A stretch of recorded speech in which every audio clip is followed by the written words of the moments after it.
Hello and welcome to the last episode, the last chapter of your favorite podcast. This is not forced inclusion.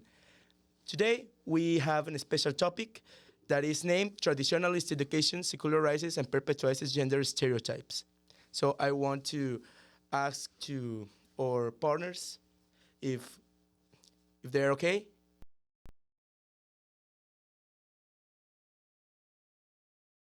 How are you? Of course, we are okay. Yes, I'm very fine. Thank you, Alfredo, for having me here. So let's start this conversation with a very interesting question. Have you ever been victim of gender stereotypes? Um, well, me, by myself, I could say that yes, it was on my practice weekdays that I was discriminated by my principal, and it was very hard due to you do not expect that this kind of treatment from someone who is in the education and talks about inclusion, diversity, etc. So um this principal told me that I'm not um, a real example of a teacher. Why? Why is it? It is because this principal thinks that my long hair is not a cord. It is not very related as a teacher, as a male teacher. So this is a keep promoting a stereotype. So this is by myself, and I don't know if Ceci or David. Well, I think I can speak about a same experience that like I was having with Mario, a same experience like him. It was also a principal, but she was more, how to say it, more comprehensive about the problem. But the whole trouble of it was me that I had a long hair, I was a male teacher, and that I was also not putting a good example because children from first grade of basic school, one of them wanted to have long hair too, and the mother was Against that? no was in favor of that, Okay. but the principal didn't want that. So to prove her point, she wanted me to cut my hair during my practice, as to not have any problem or give them other more incentive to be With the parents. yeah to be more, how to say it, to be more, to Point. chase that subject, Okay. like to press the principal on it. Okay. And Ceci, do you think that here in our institution are stereotypes, gender stereotypes? Well, yes, it could happen when the jornadas, for example, most of the teachers, many teachers says that the girls have to wear special shoes, The high heels. the high heels, exactly, and that is very difficult to walk in the classroom and pay attention to all the students because you have to be here and there, that and something like that. But in my case, I wouldn't say I expected. I have how to say, I have to seen this, but not. I don't have any personal experience. I'm just see it. Okay.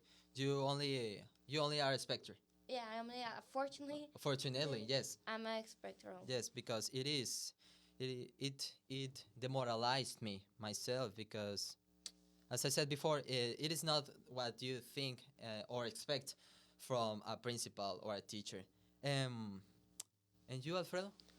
Actually, I hadn't been discriminated by the normal or by a practice school for my appearance, but I think for me stereotypes have a special place. It's also if I don't like them, because I really like to have a little change in my appearance, in my look, but if I get a little bit longer my hair, I probably get problems here, and that's the thing that 3 years. You. stops me from having changes in me.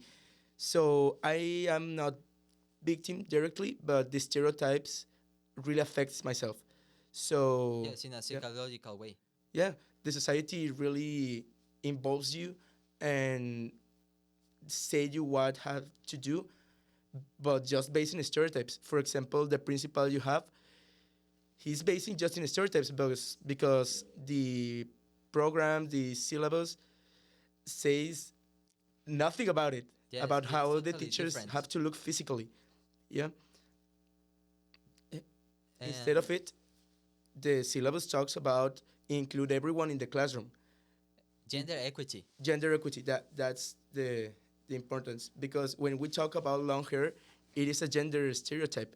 Men don't have, well, they said men doesn't have to wear long hair, but there is no statement, there's no reason, logical reason Yes. in this century that could help us to understand why men can't wear long hair. Yes, and Kim and Weasley, 2017, a course that male educators report they often face prejudice for violating traditional gender stereotypes, specifically feminine ones.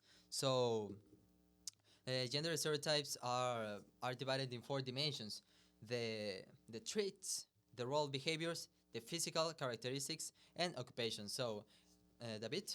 Well, Mario, I would like to also add some little bit of context here that considering the many texts of the Office of the High Commissioner for Human Rights, the OHCHR, then to 2020, it describes a gender stereotype as also being a generalized view or preconception about attributes or characteristics that are ought to be possessed by women and men, or the roles that are or should be performed by men and women. Not only it should be like how to say it, appearance. It could be also roles. Yes. How you act in The the coordination. during school. You know. Yes. Something you wanna add, Ceci? Well, I have some examples that, in my opinion, I consider very ridiculous. Like, A common opinion A from common society, opinion. from the perspective of society, not for us. yes, we take into the everyday life, according to the Gender Equality and Human Rights Unit of the Judicial Branch of the State of Tamaulipas, 2019. Some examples are: women are sentimental while men are rational, and therefore should not cry or show their emotions. That is very dumb, if I can Yes, say it it, is. because we are human beings. We have emotions. We have Feelings. We have anything of that. We cannot just be. Actually, Racing. there is a song from Miguel Bosé that says "Los chicos no lloran," so maybe it could be a gender stereotype. Of Yes. course. And I have other that women are more emotional than men. Sorry. Therefore, they are made to dedicate themselves to the formation of children and care for other adults. Okay. That's a very common, because this especially I have perception myself from pues other people in my family that if you don't want kids, you're not a good Really- woman. Yes. You don't have the, if I can say in Spanish, the instinto maternal. And I think that's very dumb again, because not everybody wants children. That is not their goal. Yes, the it life. is irrational. And for example, for the last example I have, the man should be the sole economic provider in the home. That is basically impossible in this modern society where everything was so everything prices was More expensive. more expensive. Everything was more expensive. How do you can think of well, you are the man, so you are the only who brings money to the home? Yes, it is. It is not enough for a family. No, it's So- not. Now you mentioned before the types of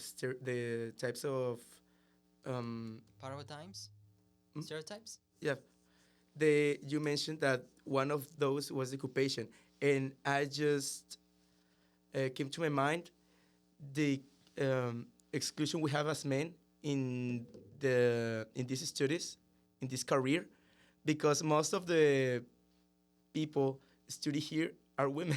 Yeah, Yeah. And we as men are a minority, and often they see the community most as a community of women than a community of men, and that it's exclusion, discrimination here in the normal, in an environment built by teachers for teachers, and that's kind of curious. yeah. Well, as UNESCO states in its Global Education Monitoring Report, the seeds of stereotypes are sown in education, and education is where the solution lies. I think that our roles as teachers becomes quite essential when it comes to providing quality, gender-neutral education that promotes students' welfare and respect for professional standards. Okay, David. Yes. To finish, in order to finish with this chapter 3, OSDAN 2012 says that it is generally accepted that stereotype knowledge is acquired early in childhood. So in this case, by using inclusive education, these kind of stereotypes do not have access in our classrooms. So by practicing more inclusive education, watching with another eyes, with a diverse eyes to every single human and their way of sharing their personality, we could finish with these paradigms. So, or therefore, inclusive education is very, very important for our society because we have to stop with these stereotypes. So, I think this is all for the chapter 3. Thank you very much, Alfredo. Yes, I want to say that this conversation was a rich one by sharing our experiences. I really like it, and I hope you all like it too. And remember, this is not forced inclusion. Thank you. Thank you, Ceci and David. Goodbye. Thank you. Thank you. Goodbye.